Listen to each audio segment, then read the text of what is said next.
This story takes place in 1997, Howard University. So if you went to Howard University in 1997, freshman year, you would remember this. Some of y'all probably wasn't even born yet, or some of y'all was babies.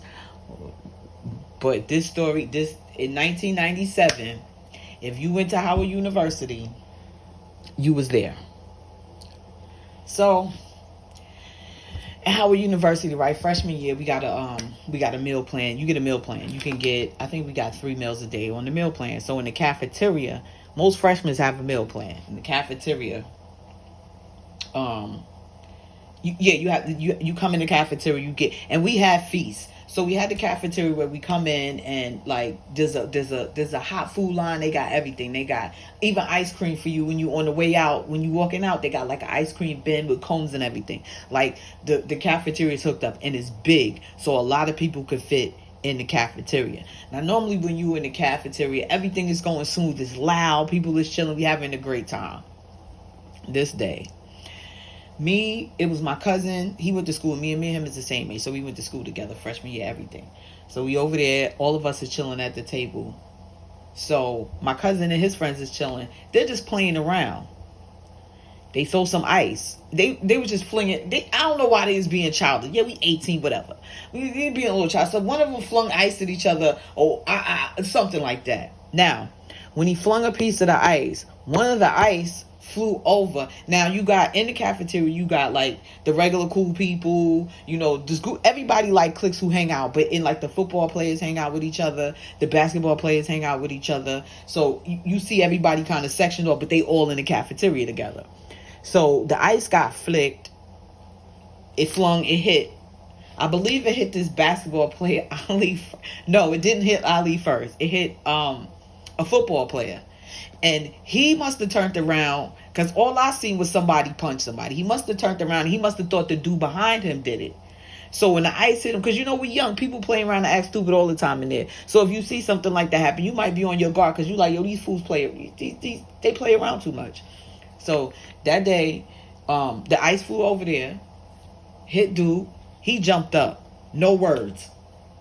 Just snuffed the other dude. Bang! Snuffed the dude right behind him, because he was sure. I don't know if they had previous beef or tension, but there was no words. He just snuffed them. Bang! Now, mind you, this cafeteria hole full of people. Now, I'm sitting in the mix. I see this. I'm like, yo, what just happened? I'm like, oh, God.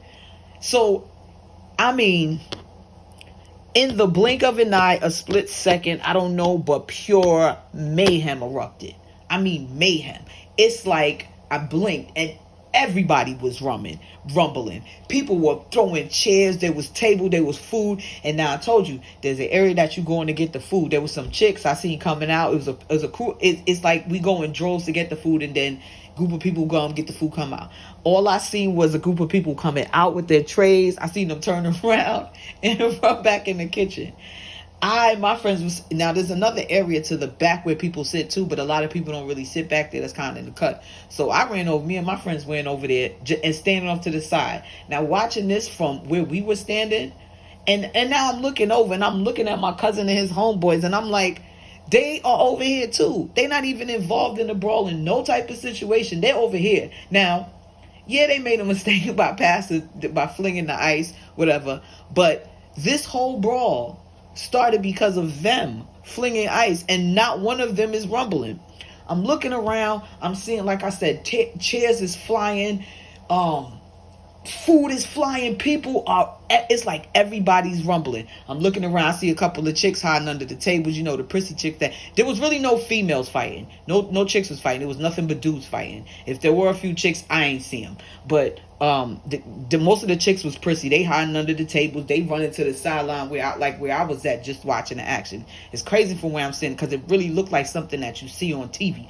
The brawl is just going. Everybody's fighting. At one point, it was this basketball player. I was feeling him a little bit. Anyway, he hops up on the table. He running across the table. He goes to swing. He goes to swing at somebody. I guess he thought that was his moment. It was time to shine, because they actually had him listed as on the basketball roster like 5'8", 5'9". They lying, because I'm 5'1". This dude was like 3 inches taller than me, if that. So anyway, So I guess he thought it was his time to shine. So he just running, dipping across the tables. For what reason? I don't know. I don't even know how he got here there. I don't even know why he was, because he was already fighting.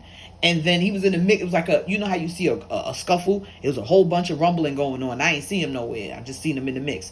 Then I seen him hop up on the tables. Now the tables is sectioned off. He running, jumping from table to table. He goes to try to do like a jump.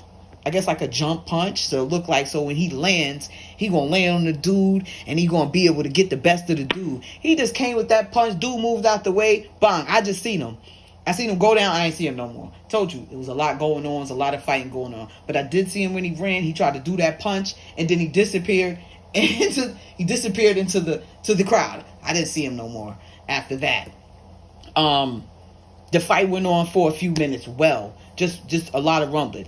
All I know, after a few minutes, I want to say, I don't want to even call them a SWAT team, but they was a SWAT team, because they came in. The cops came in and just went to town, grabbing people up, hemming people up, pushing people on the tables, arresting people, grabbing people up out of there. Meantime, we still standing on the sideline looking like, oh damn, this really went down. This is crazy.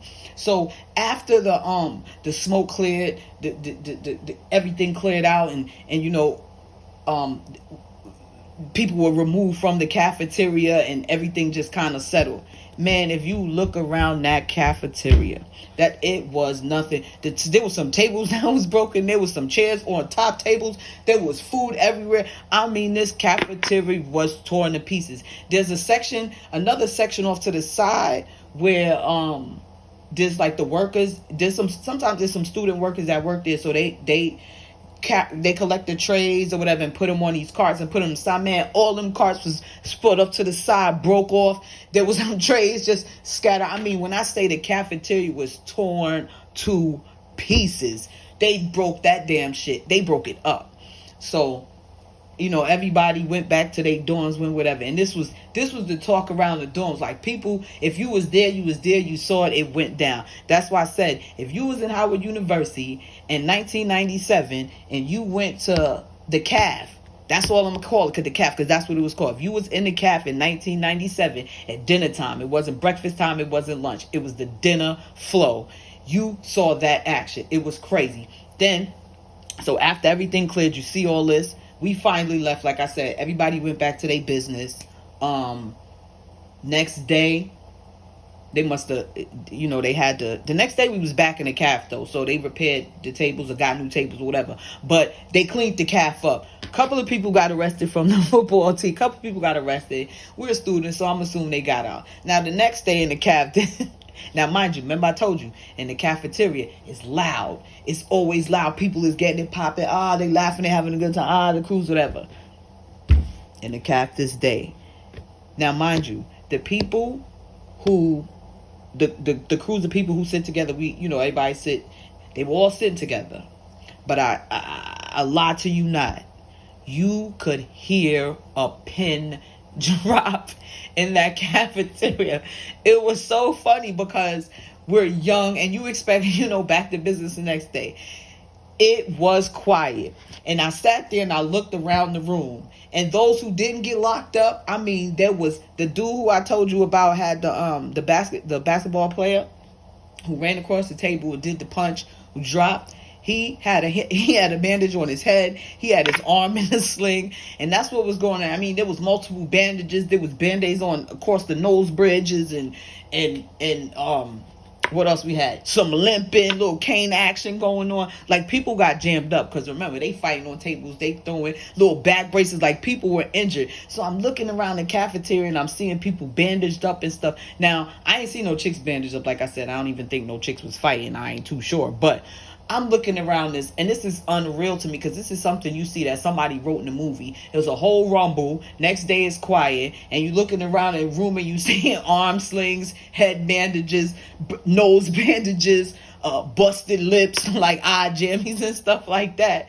So, but this was a true story. And like I said, if you was in Howard University in Washington, D.C. in 1997, chime in, because you were there and you remember and you could bring some shit. Am I lying? You know I ain't lying. Come up here and tell your story. All right, y'all. Be good.